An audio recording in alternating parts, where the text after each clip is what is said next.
Hello and good evening. My name is John, and I'm playing The Royal Trap, The Confines of the Crown, as part of my Steam cleaning series where I go through the games in my Steam library and figure out exactly what I have and maybe figure out one day why I have them. I know nothing about this game, but I'm willing to bet, I'm willing to take the risky bet that this is, in fact, a visual novel. I know that may come as a surprise to some people, but I think that's what that is. Prologue, the presentation. Dude, you got some wild hair. Oscar's new hair never behaves. He tried to grow it out 2 years ago, but he gave up long before reaching the adventurous man ponytail he was hoping for. I want to get my hair cut and ask for an adventurous man ponytail. Instead of gently bouncing waves, he got lank clumps that brushed his cheeks and made him fidget like a pup with fleas. In the end, it irritated him enough that he stole the shears while I was away and shaved his head near bald, at least in the places he could reach. Then he sulked when I showed him a mirror. We hid him from the public for months after that. But now his hair reflects his nature. Sweet, rumpled, and unruly. A clumsy little boy in the body of a young man. "Do I look all right?" says Prince Oscar. "You look fine, my lord," says Madeline. "Why do you keep me calling me that? You never did before. We've never been in a foreign place before, my lord. It's important that we make good impressions on your potential bride. That means no making eyes at the royal chefs to get extra pastry. You know your place, and I know mine. You must maintain dignity." "Right up until I choke on my foot, like I always do." "Well, when you're wedded, you'll have a wisdom to rely on." Is wisdom capitalized here? "Only if I actually do find a princess willing to have me. Your wife could still be wise and wealthy, even if she isn't a king's wisdom." Oh, it must be a specific role. "If I marry you, I would have a wise wife. Wink. And then you'd starve to death. You're not allowed to try and make a silk purse out of me just because you're afraid you won't impress Prince Cassidy." I don't know the phrase "make a silk purse out of me." Sounds a little creepy. "My lord. There, see. You were doing better for a moment. I can't do this alone, Maddie. And you don't start with our position. And you can't give me proper advice if you're too busy bowing to keep your eyes open." I give in and stick my tongue out at him in the most undignified manner. Okay, so I'm playing as the woman here. "There's my girl." "Don't say that. People will get the wrong idea." "Which wrong idea?" "That we're something more than friends, which we're not and never will be." "Oh, she just friend-zoned you, Prince Oscar." I know. "Help me with the belt." "Whoa! On or off?" "Yes, my lord. On or off. Prince Oscar of Osendarer," I'm not going to say that right, "is something close to my best friend something. He's also my employee or the son of my employer, depending how you look at it. More importantly, he is my responsibility, one that I will not fail. I was born Miss Madeline Valus, daughter of a cadet branch of insignificant noble house. To my misfortune, I was also born the second daughter, and as such, with what little wealth and prestige remains in our line was settled upon my sister. There was simply not enough to divide between us and leave us any pretense of gentility. Thus I was raised by my sister's shadow, her replacement in case of disaster, and I have nothing of my own. I was taught to be silent and supportive and never disgrace my family by displaying my own desires. Ooh, is this a repressed love story? If I have to learn my lessons well enough, I might be there still. Instead, my greatest mistake became my only opportunity.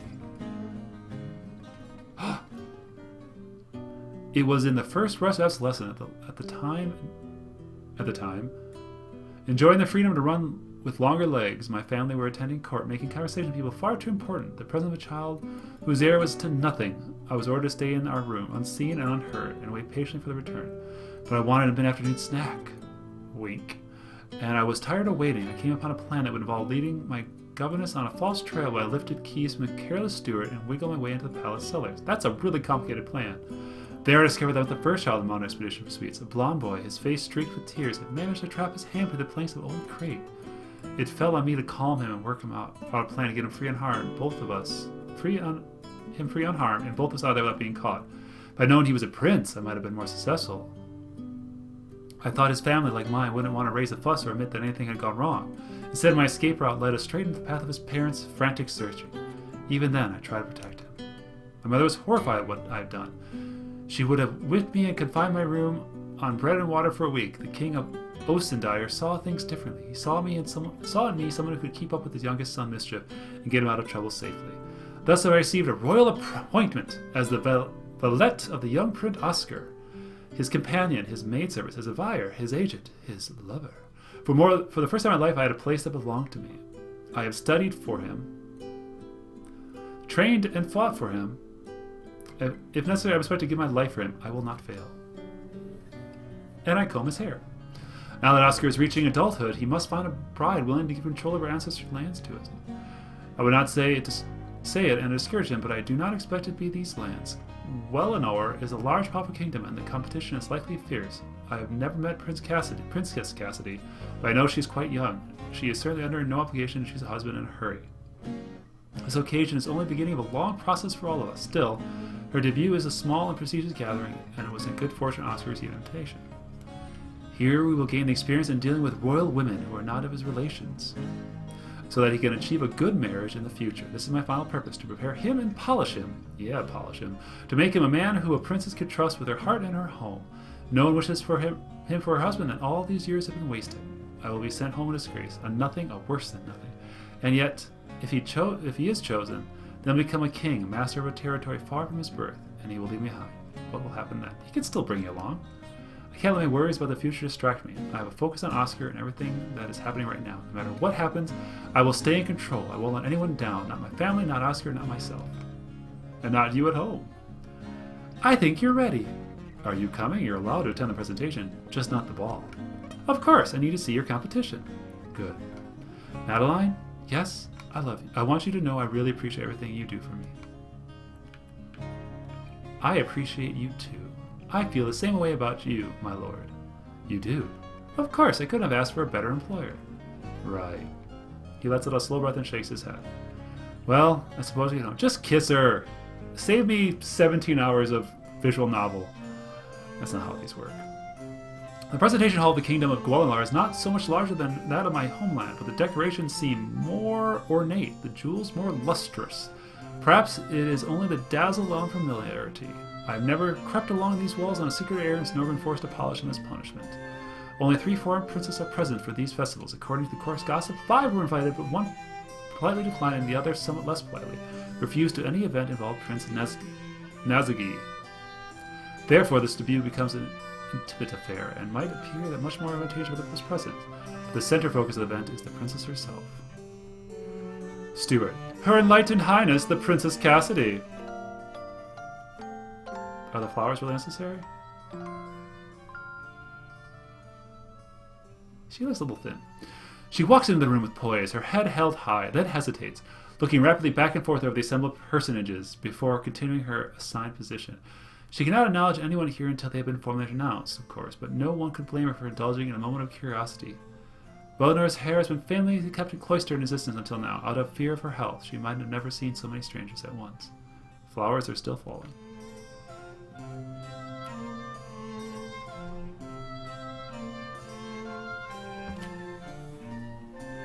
Hold on a second.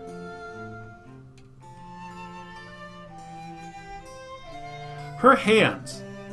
Like I don't have a way of measuring, but her hands, from fingertip to wrist, are like the size, like she has very long hands. Like her arms look like they go down to her knees if they were.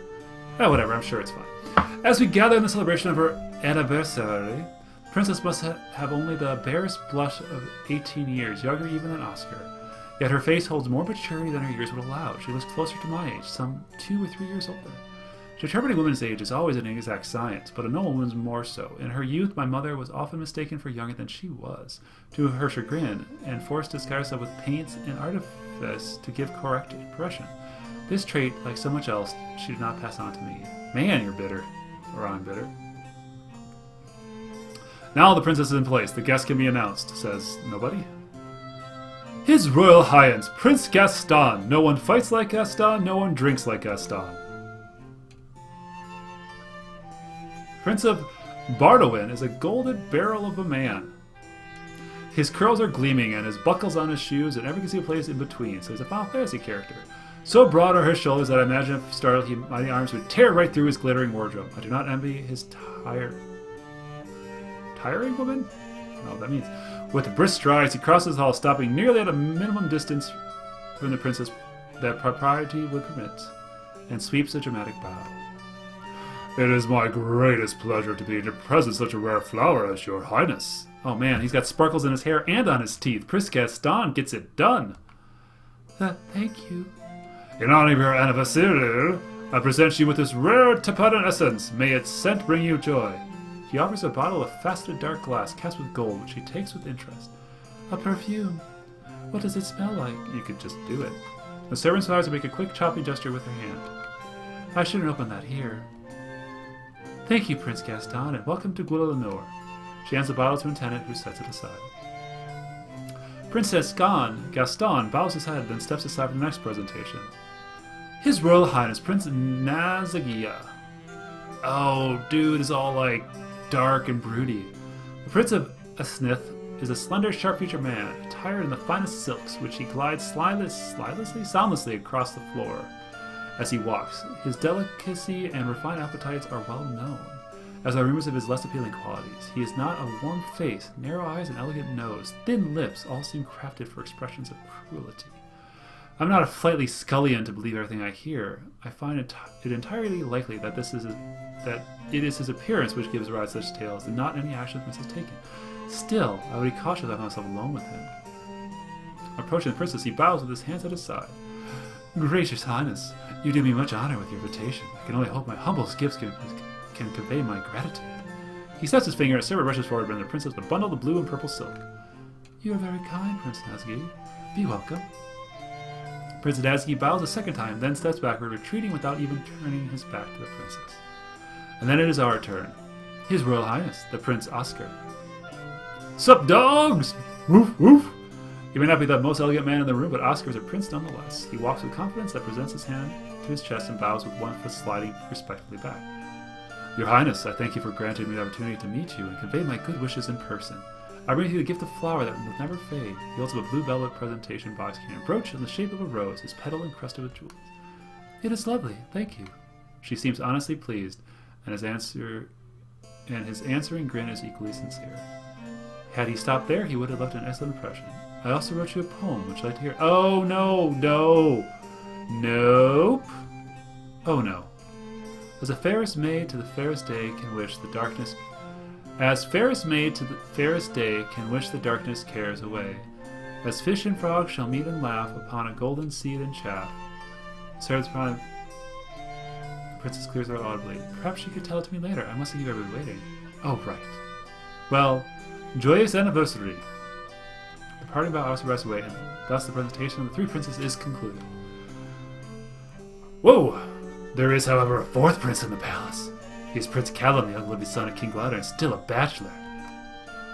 The sour expression of faces does him no favors. I wonder if he looks that way all the time, or if his presence with competitors that curdles his stomach. Some men are like that. All princes are his competition, not for Princess Cassie, of course, but for any other heir he might hope to win. Any prince can marry a princess if she chooses him. Birth order makes no difference. A man rises or falls by his charms and ambition. Charm has to be Oscar's strength, because ambition never was. I suppose that's my fault. It was hard to teach him to want more in life when he seemed so happy as it was. Servant beside Prince Cassidy rings a silver handbell. At that delicious tone, Princess Cassidy clasps her hands together and smiles at us all. In the name of my mother, wise Paloma, I bid you welcome to Glenor. May your visit be filled with joy. With those words, she withdraws from her company. Formal dinner will begin 1 hour. At your convenience, please assemble in the drafting room for aperitifs. The invitation is sent to those assembled dignitaries, of course. It does not include attendance to myself. We will feed upon the leavings of the feast. While they are the local nobility at the ball. I have no true desire to turn the royal ball. Glittering costumes and skilled musicians create a wonderful atmosphere, but the need to maintain an appropriate appearance through the hours of socializing and feet must spoil it. Certainly Oscar always complains. I expect we servants have far more fun spying on activities of our masters. Yes, we. I'm hardly alone in my more clandestine skills. Every palace has its secrets, and the people's whose role it is to find them or bury them. Every noble needs tasks done on the quiet now and then, and some treasures are more closely guarded than sweets in a cellar. Oh, am I gonna be a thief? As the gathering dissolves, Oscar touches my arm and takes me aside. Well, what do you think? Did she like me? She appears to like everyone. Be serious. In terms of gifts, she clearly had more interest in the jewelry and perfume than the silk. What should you think of me? That you're young and impetuous. Young and impetus. It's gotta be wrong. And don't know where to stop talking, I expect. And that your poetry is terrible. No, what do you... No, that's what you think. That's what everybody thinks, because it's true. Oh, snap. So, you think she doesn't like me? I didn't say that. She's new at this too. She's young, she's lonely, and her manners aren't perfectly polished. You should talk to her tonight. You can make good friends. Right, the ball.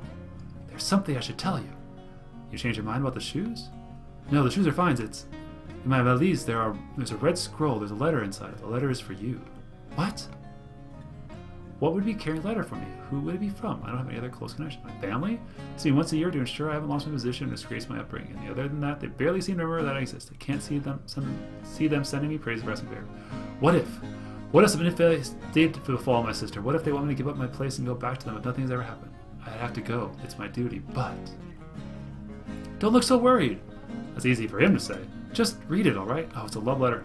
He wants my reassurance, so I better give it to him. After all, this can be nothing, and I don't want to distract him from his performance tonight. All right. Good. Don't you mean, all right, my lord? I'll see you later tonight. Oh, it's gotta be a love letter. Now he's the one looking worried. Relax, you're doing fine. Go and have a good time. But not too good, right? Try not to cause an international incident, my lord. There's no use trying to sound formal when you're scolded. Yes, my lord. Now that's no fun. No, my lord. He sighs and shakes his head. All right, I'm going. I don't answer him, but merely nod my head. At last he turns away to follow the others. I'm on my own. Boop. I took a roundabout route to get back to our assigned quarters. Scouting my environment while never straying far enough out of bounds to attract attention. I wasn't looking for anything particular. It's simply a habit. Learn your way around when you don't need to so that knowledge is there when it becomes useful. If it's only a coincidence that allows me to put off reading the letter, right? I can almost make myself believe that. Oscar told me not to worry, which in itself probably means that I should. If he can say such a thing, he must know what the letter is. Now my family summoned me home. If he knew something like that, he would have wanted to talk about it earlier, I'm sure. He wouldn't keep that hidden. Perhaps not from my family, but from his. A secret assignment to perform in Guilinar? Ah, well, quickest begun is soonest done. I opened the valise and colored off, pulled out an item of clothing until I discovered a cylinder of red leather. It has more solid heft than I expected. Well, there better be a knife inside. Either the leather is very thick indeed, or there's something more than leather inside. I buckled the cap and shake out unsealed roll of parchment, a little blue velvet box. What is this? Open the device, another piece of jewelry. Though a far cry and sparkly fantasy outfit, the Princess Cassidy. It's a pendant, a polished stone wrapped in wire. Its color is warm honey gold speckled with light, but why is it here? I suppose I better read the letter. My dearest Maddie, I've been wanting to tell you how I feel, but every time I try, you turn me aside or laugh it away. I would write you a poem, but I know you hate my poetry. I'll just simply say it. I love you. I know you can remember my affections. You still think of me as a child whose hands caught in a cookie jar. A little boy who doesn't even come up to your chin.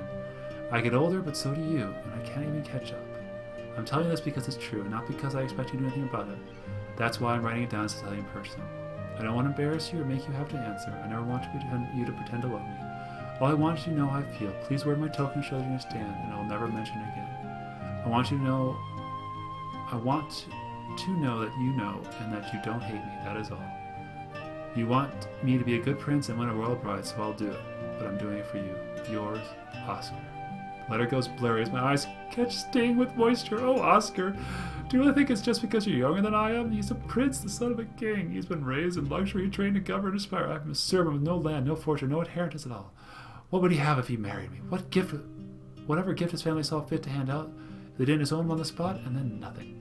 My employment would be necessary to be terminated, and we'd be turned out into the towns for ourselves, a fool's paradise, soon crumbled to dust. What would we do? Neither he nor I have ever been trained in a profession.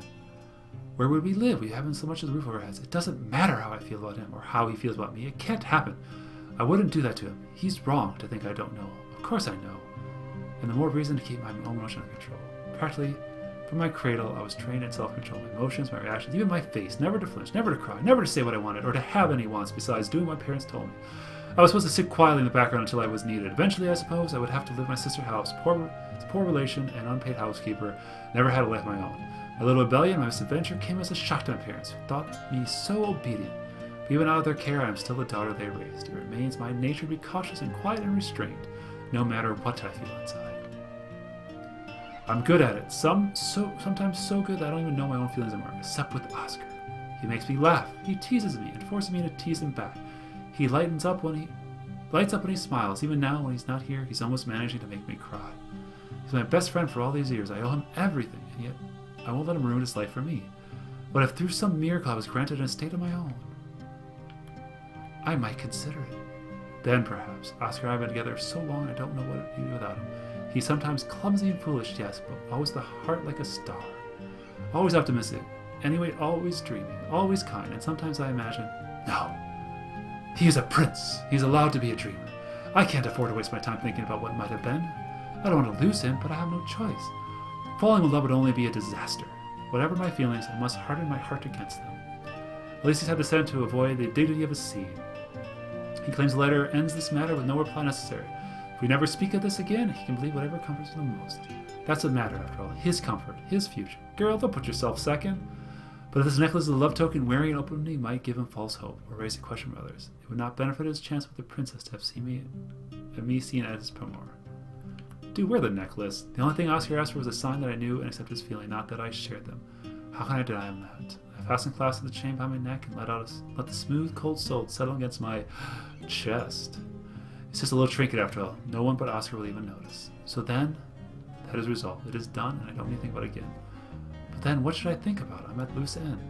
I have no assignments or tasks from him. I can't help Oscar anyway until he returns in the evening, and the servant's dinner won't be available for hours yet. With no goal in mind, there's nothing to be gained at the moment by exploring. Then thus no balance, to the risk of being caught somewhere I shouldn't. In Ostendoir, I would have many opportunities to build my windfall of free time, but there are limits to how much one should amuse oneself in a foreign place. Mending, if it were needed. Reading cards? I would draw 2 decks of cards to my belongings and arrange them in the 10 tableaux of a thieves' fortress. It is a difficult game requiring patience and skill. Extracting kings and wisdoms from a solid castle should never be an easy task. As for the lesser royals, they sometimes extract themselves. Oscar must have dodged all of his minders in order to buy the token without raising questions. Well, if I remember the motivation to stretch himself a bit, then that's all to the good. A prince should learn to plan ahead and not to take bold actions. Parents might not be pleased by his reasons, but better a misguided attachment than some foolish plan about joining the jongleurs or apprenticing to an alchemist. One card then another. I have done my job as best I could. I have straightened his posture and flattered his look. I've kept him active and unharmed. I've eavesdropped and intrigued on his behalf, and I've truly convinced him to give up the poetry. Oh, if I had truly convinced him, I consider it a complete success, but on the balance, all is well. No doubt he'll make a royal marriage at some point, only not too soon, I hope. He's so young, and I'm not ready to move on. Boo! Whoop! Sometime later, my card game is interrupted by a knock at the door. Opening, I find a young woman in livery of a page. Young, yes, younger than myself, I might guess, but over such a rank, 14 being an usual age in Osudoir. Senior page. You've summoned to the upper servants' dinner, miss. I'll escort you, yes? I come my own way. Puis, always. You maybe could, but as my job, I will walk with you. Fine. No doubt she's dawdling with me in order to avoid some more onerous duty. Can't blame her, I played the same game myself. That's a pretty thing you're wearing. My hand flies instantly to cover the amber stone. I force myself to relax. Thank you. Mind your toast at dinner, miss. That's Sophie's folk are here, and they're hard people. Sophie? The Duchess Sophia. Only she's not here on account she just had a baby, you see. But she's cousin the princess, so she had to send her people, and they complain about everything, you see. And her husband, the Duke? Duke Ferrod. He's at the ball, of course. Of course. I wish to catch a glimpse of such illustrious patronage? Such a what? Oh, you want to spy on the ball. The easiest way to that is the servants' door in the second morning hall. Turn left and go up half a stair to the viewing passage. Different ways better if you want to get in fast. When someone calls you, but just for looking, that's the best. Thank you. Her language skills may be unpolished, but she does know a way around. She might even be a useful source of information during our stay here. Have you heard any interesting stories lately? Always stories of so many guests, miss. There's a gentleman's son throwing coals a cause, some other fellows wearing the same tailor. Throwing coals a cause. Must be upset. And I heard from the boot boy that one of them had been sent home in disgrace for planning to cause a scene at the ball. We're gonna have a fight about clothes? Oh no, it wasn't those. There was a young lady who heard the story about the princess dying of the Well, it's a sour bite to say it, but there's rumors sometimes. What rumors? The little princess went to the same way as her brother Caspian, and the one we've got now is an imposter. Anyone who's ever seen the princess and the king bloom together knows better. Some little miss who hadn't was planning to make her name for herself till their lord father, who had, got wind of it. Imagine that, standing plain as you're pleased, telling the lady whatevers. They're telling lady whatevers they're cuckoos and not ladies at all. You turn the whole country upside down. I shuddered at the thought. There's no truth to it. Not to that, no, but to see it anyway. What sort of person want to see a woman told that her parents aren't her parents? Yet your family no longer cares about you, even if you never miss them. They're what made you. Well, that taken away in public for everyone to see your milkshake? How could anyone want that? Such a common, mean-spirited girl might make a useful informant, but I certainly could never trust her with anything. Begging your pardon, miss, but we're there now. Have a nice meal. She leaves me to enter the dining room. As a lower servant, her own supper will not be for some time yet.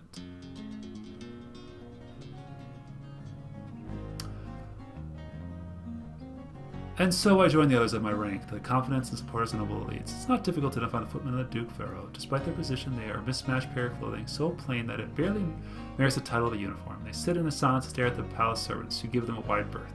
It would appear there is some long-standing disagreement in Gueldor between the royal family and his duke and duchess, one which extends even the servant ranks. The attendants of other guests are far more social, even Prince Gaston, shy little maid. We're all made welcome to the table, and the generous helpings will prepare food, much of which is still warm. Accompanying our meal is a pale, delicate sherry of a variety which not to keep well once the bottle's been breached. Thus we are encouraged to drain it dry. Partake only moderately, but Prince Naga's chief valet appears to be half fish by the way he drinks. And at the conclusion of the meal, we are treated to pastries and tiger nut milk. I really hope tiger nut's a plant, not...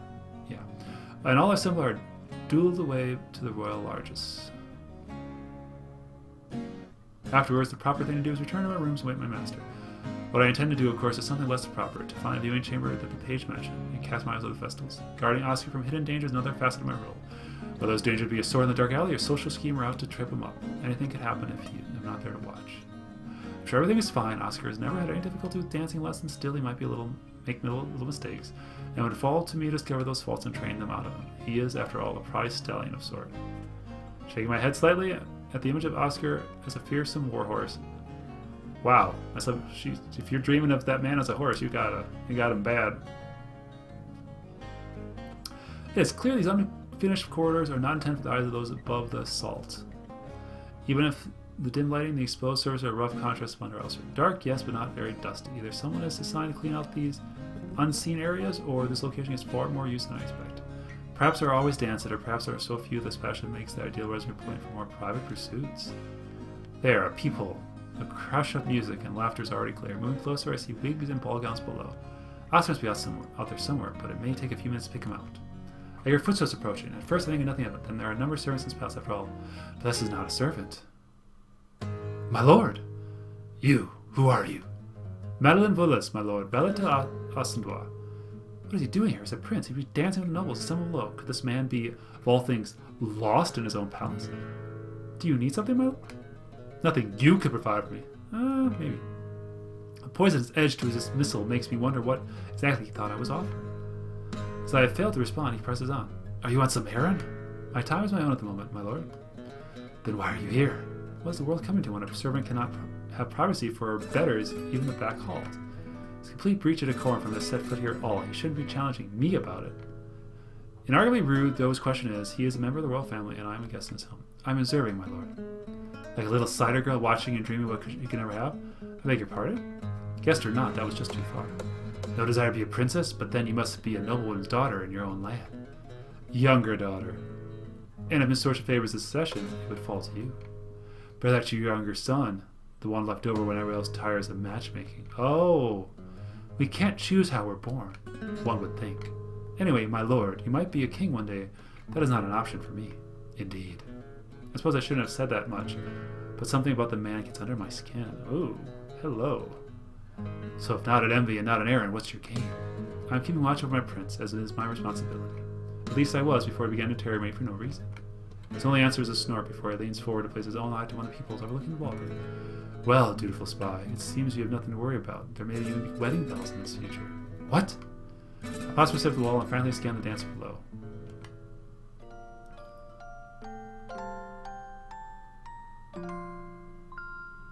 There he is. Oscar's hair is glittering in the light of the chandeliers and a young woman in his arm. Princess Cassidy! She is smiling at him. They look happy. Of course they look happy. They're royalty. They've been trained to be dazzling polite in all circumstances.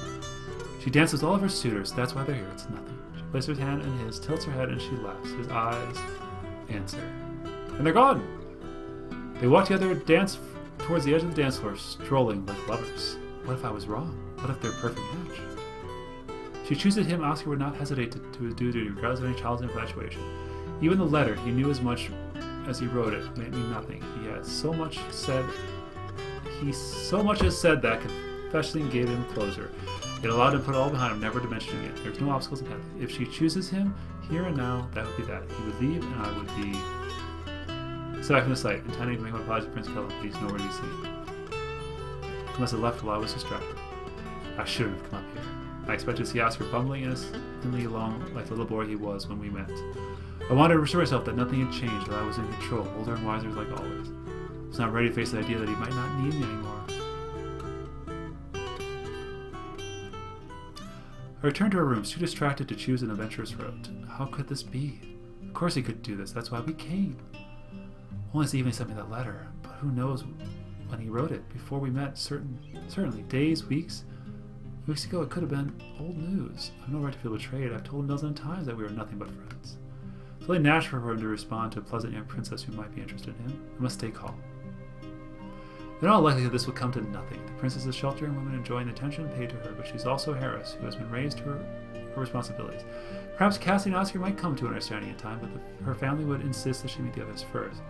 Even if they were swept away by some mad passion declaring engagement on the spot, which would be incredibly scandal. It would take months to organize before my wedding. Disaster is not imminent. I have to believe it. Still, one thing is clear to me. I've been too complacent. I've not planned ahead. Sooner or later, I will lose my position with Oscar, and I need to think about what to do next. I don't like it, but not liking something doesn't stop it from happening. I have to face this. There are no other princesses in us but there are no shortage of young men. If I am credited with polishing Oscar for a prestigious match, mothers may want me to entrust their sons to me, even younger children. If I had enough education to pass the tutor, if I must. Such a role would give me a new home and security for the time, at least. There are benefits to having worked with the prince so many years. Someone might wish to employ me on the basis of what and whom I know. And then there are my other skills. Wink. Although I prefer not to rely on them, one who lives by the blade tends to die by it as well. What? No, never, not that. Not returning to my family's hearth. Better starve with dignity. Can't believe it could come to that. She's got sword skills? How did this happen? I knew my life with Oscar couldn't last. I told myself I was being the wise one. That I was focusing on what was more important, not let myself be distracted. Apparently, wisdom and blindness looked so familiar that I could not tell the difference. No, I will not panic. Everything will be all right. I have time. Once we are in our own country again, I will set aside my wages. I will work harder at being sociable, making connections within the court. It's never too late to make a good beginning. Perhaps if Oscar marries well, their majesties will see fit to reward me. I'm an adult now, and I've earned their trust. They might have a new position in mind with royal support and a higher pay rate. I'll be able to make a home for myself. And then, with security in place of my home, I could consider personal matters, love, a family, all the things I can't have now. A real future at last. Oscar marrying Cassie could be the best thing that ever happens to me. But even I wouldn't believe myself if I claimed I would not miss him. I dropped my contemplation by a strange sound, perhaps absent sound, I'm not entirely sure. It wasn't something that I registered on the conscious level, but I've been trained to respond to change in my surroundings. Something is wrong. I rise and walk to stand near the door, just beyond the arc they cover when they swing. If someone or something bursts through these doors, I'd rather not be struck in the face. There's a rumble in the distance, a hubbub that can't be silenced by silent walls or thick carpeting, and it's growing. Heavy footsteps, a clash of metal, a fist hammering at the door. Guard, open up in the name of the king! What's going on? The princess has been kidnapped by your master. What? Oh, Oscar, what have you done? Oh, late title card. Wait, am I going to start, like, sorting people in the face?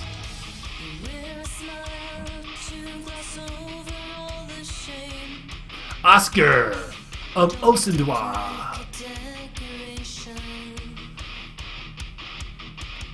All these are things that I've not yet seen. Callum of Gwilenoir.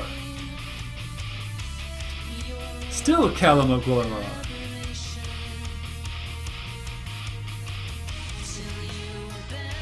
high zoom on pixely art. Cassidy of Noir. Oh, she's got a cute little blue bear. She's gone mad.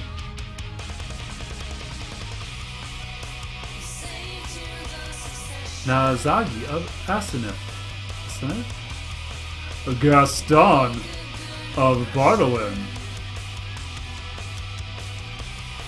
And the rest.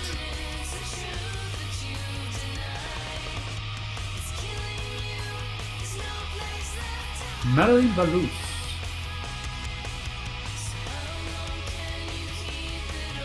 So I have armor and knives. The Royal Trap. The Confines of the Crown. Vocals. Oh, that's the song. Special thanks to Brian Di Domenico. Whew. Chapter 1. The investigation. Now, again, the presentation hall is filled with guests and guards, more than before and far less friendly. Ooh. Alright, so he got less art treatment, she got less art treatment, the rest of them seem okay. I'm sorry, Prince Oscar, huh? I'm sorry, I didn't see anything. It was dark. Oscar has not, in fact, eloped with the princess in a fit of mess. He is here, bruised, dirty, scratched, and alone. According to the guards, he was discovered lying senseless under a rosebush. Of Cassidy, there was no sign. You spirited her away to the gardens and out of sight, my little baby. It was her idea. Pull yourself together, boy, and speak respectfully. That is Duke Farad. The Duke Farad that disliked, really? That's your business card? And on first impression, I cannot say that I'm fond of it either. He's a pale man whose lips draw together in a pinched expression. His clothing, though well tailored, is too somber for the festive occasion at this anniversary was meant to be, and his voice snaps like a switch ill-bred gentlemen wheel in their servants. Oscar looks back at the Duke, his lips curling slightly. Then, with a small shake of his head, he draws himself to full height. Her Highness wished to show me the allable roses in the moonlight. She told me that the garden was closed on all sides. There did not seem to be any danger. Whoop! Gaston. You were not satisfied with monopoly of the Prince's public attention. You wish to press your suit in the shadows. I would never press her into anything. We were looking at the flowers and talking, no more. Then I felt the pain in my head, and I tried to turn, and something wrapped on my neck. That's all I know. The Annie Prince, Oscar was trained in the arts of war, but in this case more art than a practical defense. He is passed with the sword in the context of formal duel. With the firearm, he can strike closer in target so long as neither he nor it is moving. The dishonorable opponent in hand-to-hand combat could take him out easily. I didn't hurt Cassidy, and I don't know where she is. Please, don't waste your time asking me questions. We have to find her. It is terribly convenient that you were alone in the dark out of sight. How fortunate for you that you were completely unharmed by this mysterious assault. What? And of course, you're the one able to find and rescue her. You claim her hand as your reward. Are you saying I made this all up? That's madness. They're turning him. I have to do something. Your Majesties, may I speak? Go ahead.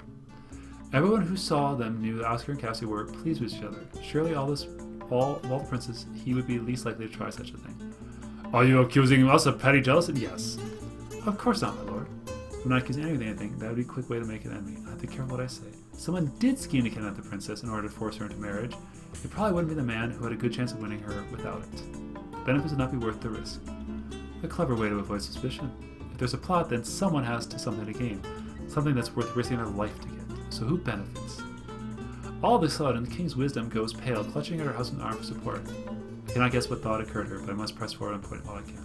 My lord has suggested I believe that it's important to locate her enlightened highness as soon as possible, before whoever is behind us has the chance to cause further mischief. Naturally, I cannot tell the king what he must or should do, but I am noble woman's out, even of low rank one. It is not proper to make a suggestion, particularly when the credit is placed on the worthier lips. Indeed. His gaze sweeps the room. You will all be escorted to your rooms under guard. I have done nothing. I will not be treated. You are being treated like an honored guest. Your chambers remain private, and you remain within them. All of you, including you, Farad. Your Majesty, I assure you, I want to help with the search. Be quiet, both of you. As far as I'm concerned, you are the prime suspects. You return to your rooms and stay there. Pray my daughter is found unharmed. Oh, Oscar, you never did learn when it was best to avoid being noticed. And as if he were he turns to look at me. When his eyes fall upon the amber stone of my eyes, a tiny smile blows his face. Weak. Then the guards come for us both. This is bad, very bad. If the princess is found quickly and word leaks out, all of Noir will be in chaos that she has been kidnapped without the intention of forcing her into marriage, or worse, killed. There hasn't been a true war of a civilized land in a century. The repercussions could bring destruction beyond imagining, and if the blame such as that is placed on Oscar, his family might well give him up rather than risk open war on his behalf. Even if the matter resolved peacefully, the scandal could ruin him. It goes without saying that my own fate as such would be far worse. Cassidy must be found as soon as possible. Do I play it? The guards escort us to our room, but true to the king's word, they did not follow us inside. Within the walls, it would seem our territory is still sovereign. Of course, I didn't intend to remain within the protection. I can't rely on local palace guards to solve mystery, not with so much at stake. Therefore, once the door closed, I began changing my gloves and shoes into something more appropriate, or at least more suitable for getting around unobserved. You're going out, aren't you? Don't worry, everything will be alright. Wait, don't go yet. Can we talk, please? Looking in his eyes is hard to face. Between the letter and the dance and the attack, I must be feeling torn to pieces. I was upset, but the fact remains every minute not can make a difference. Alright. Not for long. Maybe it's wrong, but I can't leave him like this. He needs me and I need him to be okay. Are you alright? I'm fine, it's only bruises. I should have fought harder or made more noise, I suppose. It all happened so fast. Why didn't Cassie help you? I don't think she can fight. Well, she's a kitty cat. Now it comes to it, the romance. I can see in his smile. I take a seat and school my face to hide any hint of reaction. I must not appear jealous. Go on, tell me about her. She's very sweet, attentive. She's not like my sisters at all. She was so easy to talk to. We kept thinking of new things to say, and she doesn't think I'm stupid. Well, that's a plus. You're not stupid. He laughs and shakes his head. I think we all are sometimes. But with her, I wasn't afraid of making a mistake. She told me about Caspin, how he died so young. You know, they wouldn't even let her play with her brothers after that. They were so afraid of her falling ill, they never let her have friends at it. She said she hoped the two of us would be very good friends. I wanted that. Friends? You mean you two weren't planning the wedding? What? Well, I liked her, but don't you think that'd be a bit sudden? Of course it would. And all that work for nothing, and now we've gone far worse to worry about. I just feel awful. She was so nice and wanted to make her happy, and I let her down. You said earlier it was Cassie to go to the gardens, right? Sure, I didn't even know there was a garden until she pointed out. It was too dark to see through the glass. How the guards know to find you? I'm not sure. I think they came looking for us because we've been out of sight too long. So she lowered in the dark, and she didn't scream for help when you were attacked. What are you suggesting? I don't know. It's just like, well, if she said she had no freedom and no friends. I remember living like that, and at least like own sister as companion. I was still allowed to travel. How much worse would be a prisoner in your own palace? Even a perfect princess would break eventually. She might have organized a plan to get away from reminders for a while. She kidnapped herself! I doubt we'll find her in the cellar with the sweets, but she might have run on her own. I did. Of course I wouldn't have to run, but I would not have gotten someone like Oscar hurt in the process. That's wonderful. What? Well, that means she's alright, right? If it really was her idea, and if her fellow conspirators didn't betray her, and if she doesn't manage to get hurt during her adventure. Oh. That's why I have to go and find her. Yes, right. Be careful. I grasp his shoulder and give him a little shake. Everything will be alright. Now it'll be so that I slip out unseen. Out a window, that's it. The special gloves I'm wearing are designed for gripping surfaces while climbing. They're very useful. I go out our window and back through the next one down. From there, I'm able to reach the main hallway, and any guards or rooms won't see a thing. Most of the palace staff must be busy to the search. We're not even bothered to keep our door under watch, but I'd rather not run the risk of drawing more suspicion. It's a little Mission Impossible sound. After some time picking my way carefully through the darkened service quarters, I began to wonder if I made a mistake. I was right, of course. The official guards would not be capable of a thorough search. Only once that I've seen that they bothered to enter these passages. And that so briefly that it was easy within my cast to stay out of sight. Perhaps they have focused their efforts on blocking exit from the palace. Not an unreasonable approach. The fact remains there may be 1,000 places they have not investigated. Tours may be out of sight for the guards and nobles who reserve priority. They are hardly a secret. Any servant with a bucket of coal or filthy washwater or some undecorous task would have expected to use these halls to avoid risk of dirtying their fine carpets. And I've passed a few such already in my wanderings. None of them have questioned my presence at all. In fact, I'm eager to share the garbled gossip of how the search progressed, all which is most useless. Someone tells me that she heard from a butler, who heard it from a maid, that the guard saw a switch of figure by the morning music chamber. Well, even if that was accurate when it was first heard, even if it hasn't been altered by passing through someone else, it's old news by now. And of course, knowing what the guards have searched doesn't mean that I can't rule those places out. Any child knows that one of the best places to hide a stolen toy is a location that has already been thoroughly searched. I'm going in circles and getting nowhere. I don't know what to do next. I can't give up now. But information, motives, methods. Cassie arranged on his appearance. Where might she have gone to hide? If it was someone else, where would they have put her? What context do they have? What do they know? Just running around loose on my own isn't likely to make a difference, but I don't have any connections here. Except that one. You're not supposed to be here. Yes, I am. No, you're not. You and your prince are supposed to be in your room. Can't rate her for manners, but she apparently has advantage on many palace staff in terms of intelligence. Not that it's stopping the others. The others? Well, you don't expect a great lord to stay still and say so of nobody guard, do you? Those that are born that way know who make the rules. Of course. Wonderful. So Oscar's the only suspect staying put that'll make things even more confusing. Wait, does that mean the rooms are empty? Could be. You want to get at those rooms, don't you? Spying again? I tapped the side of my nose with my finger meaningfully. I would never violate the privacy of honored guests. So you don't want to? Well, never mind then. Take back my earlier assistant. She may be observant in some way, but she certainly didn't invent gunpowder. Yes, I'd like to have a look if I can get in without being seen. Nearby window or service door or a large chimney if you know the way. Or the keys. You have the keys to those rooms? Maybe I do. What's in it for me? Look. What's your name? Dolores, miss. Dolores, I'm trying to find your princess of Civil War or worse. I'm not doing this to gain anything for myself. Well, good for you, lady, whatever, but that's nothing to me. Oh, snap, I sigh. What do you want? That necklace you're wearing is very pretty. Oscar's necklace. Read this as well as find a purse and fetch out 4 silver ducats here. More than it's worth and more than it's used to you. Present someone so special then, miss? None of your business. Very well, lady, whatever. The bride safely stowed, her smile hard unqualified. Whose room do you want? Only one? I can't wait around for you while you search. Too many eyes. Suppose that makes sense. With so much writing on the dish, how can I choose? Of course, there was a lower surge and nearly invisible to odds that might and she noticed things. Can you tell me a little about the other guests? I don't have all night. We have to hurry. She sees my arm and starts to pull me along, keeping up her rapid monologue in undertone. The Duke is bunch wanting to let the chambermaids in to air their rooms. Don't know if it's territory or they got something up. Pale fellow no one wants to do his room because he's got all those bottles like a pharmacist? And who wants their fingers to rot off in poisonous curses?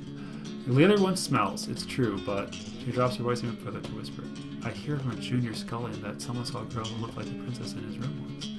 Can't tell you that's true, only I heard it. So which room do you want to see? Well, the plot thickens. We are investigating. I don't know. I don't like any of these people that much. Prince Gaston, I like to say his name. Prince Nazgûl. He just seems too evil. The Duke. These people just like seem like the evil obvious one. I'm gonna go with Gaston. Well.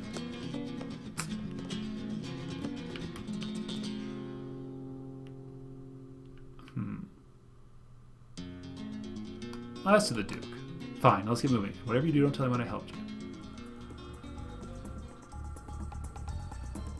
Page of Medusa Ferro's room, where she unlocks the door and holds it open for me to slip quietly, and then her purpose served, she leaves quickly for the house.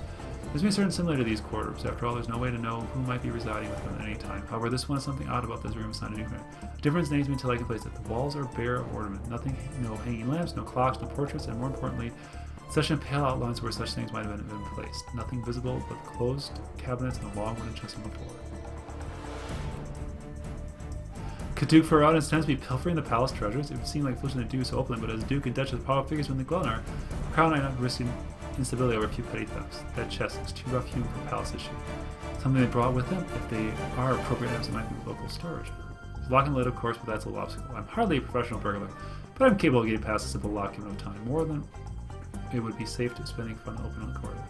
Here in private, I have the luxury of being unhurried. However, it is often not wise to take obstacles at face value. I feel around the wooden side and rewarded with hidden cash, which bypasses the lock entirely, popping it open. And now look inside. To my surprise, just contained neither missing objects to art, nor committed paperwork arrangement. Instead, packed with three musket, bayonets, balls, and powder weapons. No civilized gesture should be bring to an occasion like this.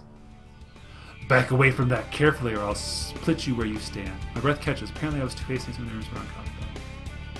Turning with soul, I found myself facing the point of Duke Ferrod's blade. He's only one man with one weapon, and I am not helpless. It would not make much of a cannon for a prince if I was so easily cowed. However, every gentlewoman knows sometimes submission is best. Susan is right, and I am not. If I challenge him here, then come victory or defeat, my prince will still be disgraced. As such, offer no resistance. You promised inviolate territory. Has your tradition been cast aside, or are you acting on your own? Wait, you're not one of the predator. You're a servant of that witless princeling. Or perhaps not so witless. Has he sent you to plant evidence, then? I found myself with much dignity as can manage it, being caught in my hands in a sack, as it were. I'm searching for Princess Cassidy. Indeed. And why do you expect to find her here? I didn't expect anything. I was searching for clues. Pointing to the forbidden chest behind me. You obviously have something to hide. The king seemed to believe that either you or Oscar were most likely the culprit, and since I know Oscar is innocent, that leaves you. To honestly know so little of the situation as that, you should pay more attention to less than the girl. I'm obviously the suspect because my wife is the daughter of the current wisdom sister, and she just blessed me with her name. Oh. His wife, the Duchess Sylvia, is Princess Cassie's cousin. Would have been second in line succession before her marriage. Cassie is dead, and Sylvia's infant daughter becomes new princess. Even if it were otherwise, you insult my intelligence that way. Hold my cousin. But here, my lord, is where the crown swore not to look. I thought it was important that someone did. Child, they searched each of our rooms while we were called to assembly. Of course they did. I should have realized any such search must be cursory, without to discover a prisoner tucked out of sight. Still, students were checked earlier, doesn't mean they shouldn't be checked again now. So, could have been moved after the search. Better. You're still far out of your depth. You mean a princess no harm, why are you traveling with firearms? In case someone else means to harm me and mine. With a shrug, he sees his dagger. You are what you seem, girl. Your instincts are sound, but your experience is lacking. Return your mastery for someone notices you missing and draws more shadows over us. If you are playing a deeper role in this game, be grateful that I do not have yet cause to kill you. Now leave. Yes, my lord.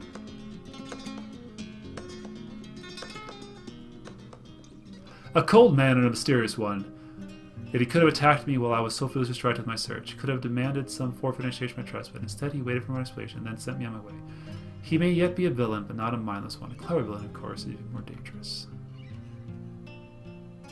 Once more I slipped into the hidden halls. There was no sign of Paige, Dolores, nor the observers, but this did not reassure me. I have been too long gone, and with little accomplished I must return to Oscar. I wish I had more to tell him. He's done nothing wrong, and I know he hasn't. An honest investigation cannot point back at him because he is innocent. Logically, therefore, his mess should not come to roost over our heads, but that doesn't mean it won't. It is my task to defend him in all ways, to guard him from danger, to save him from dishonor, and to present him with the best possible light. Rescuing a lost prince and make him a hero, or that any woman would want as her husband. What greater laurel could I earn from him? I can't give him what he wanted for me. This is the only I offer. That, of course, is if I succeed. If I do not, is a scandal pinned in a stain. I will not fail him. I will find Cassie, but first I must speak to Oscar and tell him what little I have learned to see if sparks a clue. There was again no one on guard in front of our room, so it was simple for me to lock the door and slip back inside. Oscar's not at hand to greet me. He may be resting his sore head, which was worrying itself. He knocked unconscious earlier. However briefly, his injury may worse than ever. Of course, he may simply have found some way to distract himself now. Should I call out quietly to give him warning of my approach? Before I can speak, a figure barrels out of the bedroom, and it's not Oscar. Intruder! At once my dagger is in my hand.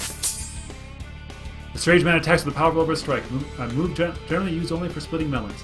Even caught off guard, I had more than enough time to brace and catch his stroke with my blades. My angle is not good, enough to push him back more than a few steps, but if I'm pointing, sure, better stay. He comes at me again, testing my place. One move with his long sword towards my eye, and then circling down to slice my feet. Both times, easily brush aside. Then from my middle, and this time I catch the blade again, twisting the hold of the sword up and away from the hilt of the dagger with my hand, while I push in and slash his hands with my left. He jerks back, clearly feeling any injury to his hand, and leaves himself open. I pursue, spinning as I move to hide my precise target. With one move, I can drive the dagger backwards up into his heart. But no!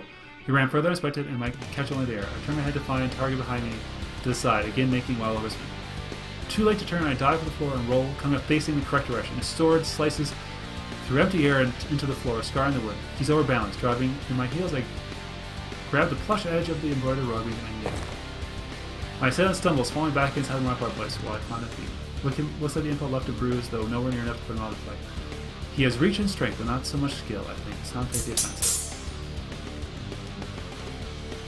I bare my teeth with a snarl, leap forward, tapping his sword at full speed with first one dagger, then the other, getting him used to the pattern of parry. The moment comes, I tap his sword between the blades and give it a wrench that would have sent it flying from the hand of an untrained man. This one retains his grip for the moment. His weapon is neutralized. I force him against the wall, too close for him to bring his sword to bear, and look up into the eyes of the enemy. It's Prince Callum! By the blue skies, what do you think you were doing? Testing you. I could have killed you. He smirks at me and casually uses the sword for my control. I don't think so.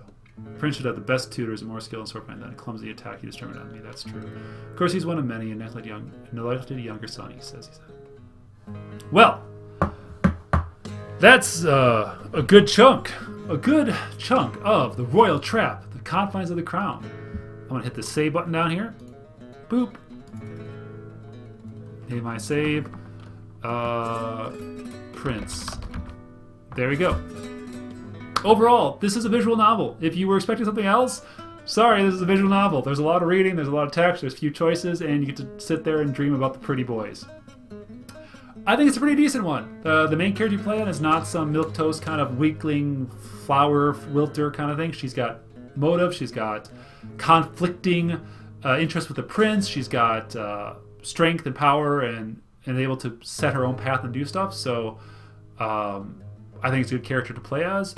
Choices, a little limited, but with these kind of games, you just, you know, you play through and you skip to the choice, pick a new choice, and go through. So like, you'll get the whole thing. You'll get the different endings, stuff like that.